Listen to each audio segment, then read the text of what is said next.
नमस्कार दोस्तों, हमारे चैनल में आपका स्वागत है। दोस्तों, क्या आपको पता है जन्म लेने से पहले और मरने के बाद हमारी आत्मा कहाँ रहती है और उसके साथ क्या होता है? अगर आपको नहीं पता तो ये वीडियो बिना स्किप किए पूरा जरूर देखिएगा। आज की इस वीडियो में हम आपको पूरी जानकारी देने वाले हैं। इससे पहले वीडियो को लाइक और चैनल को सब्सक्राइब जरूर कर दें। दोस्तों, गरुड़ पुराण में लिखा है मनुष्य का शरीर नश्वर है, ये बार बार जन्म मृत्यु को प्राप्त होता रहता है, लेकिन मरता सिर्फ हमारा शरीर है, आत्मा नहीं। मृत्यु के बाद हमारी आत्मा एक शरीर से दूसरे शरीर में चली जाती है और यह प्रक्रिया चलती रहती है। दोस्तों, गरुड़ पुराण में बताया गया है जैसे ही एक आत्मा अपने शरीर का त्याग करती है तो उस आत्मा को यमलोक ले जाने के लिए यमदूत वहाँ पहले से ही उपस्थित होते हैं। अच्छे कर्म करने वाले व्यक्ति की आत्मा बड़ी आसानी से उनके साथ चली जाती है और जो बुरे कर्म करता है उसकी आत्मा को यमदूतों के द्वारा जबरदस्ती खींचकर ले जाया जाता है, जिसके बाद यमदूत आत्माओं को ले जाकर यमराज के सामने उपस्थित करते हैं, जहां पर उन आत्माओं के द्वारा किए गए अच्छे बुरे कर्मों का हिसाब होता है और 24 घंटे तक वह आत्मा यमलोक में रहती है। फिर 24 घंटे के बाद यमदूतों के द्वारा आत्माओं को वहीं ले जाकर छोड़ देते हैं जिस घर में उनकी मृत्यु हुई थी, जिसके बाद वह आत्मा 13 दिनों तक अपने घर में रहती है और फिर 13 दिनों के बाद अंतिम संस्कार से जुड़ी सभी क्रियाएं समाप्त होने पर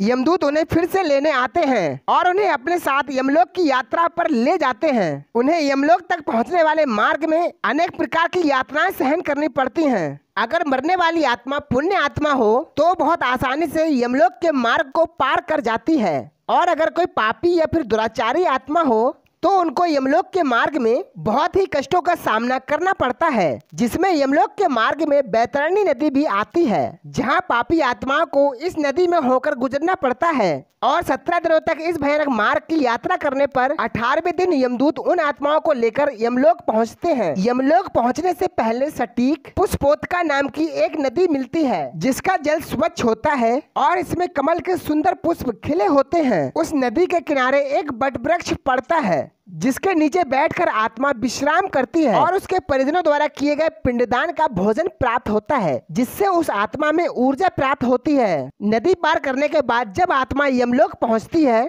तब आत्मा को यमदूतों द्वारा यमराज की सभा में पेश किया जाता है, जहां पर उनके कर्मों का लेखा जोखा होता है। फिर उनके कर्मों के अनुसार उन्हें नरक या स्वर्ग में भेज दिया जाता है और वहां पर वह अपने कर्मों का फल भोगती हैं। कुछ आत्माएं ऐसी भी होती हैं जो मोक्ष के योग होती हैं, उन्हें तुरंत विष्णु लोक भेज दिया जाता है। स्वर्ग में आत्माएं देवताओं जैसा शरीर प्राप्त कर अपने कर्मों का फल भोगती हैं और नरक में गई आत्माओं को एक दिव्य शरीर मिलता है, जिनकी मृत्यु नहीं होती है, परंतु उन्हें इस शरीर में नरक में मिलने वाली सजाएं सहन करनी पड़ती हैं। स्वर्ग या नरक में गई आत्माओं का जब कर्म फल का भोग पूरा हो जाता है तो फिर उन्हें पृथ्वी लोक पर आकर पुनः जन्म मृत्यु के चक्र में उलझना पड़ता है। स्वर्ग में गई हुई आत्माएं फिर से मनुष्य योनि में जन्म लेकर अपने कर्मों को भोगती हैं और नरक में रहने वाली बुरी आत्माएं अपने कर्मों का फल भोग कर फिर से पृथ्वी लोक पर आकर पशु पक्षी कीड़े मकोड़े जीव जंतु एवं 84 लाख योनियों में भटकने के बाद फिर कहीं जाकर उन्हें मनुष्य का जन्म मिलता है।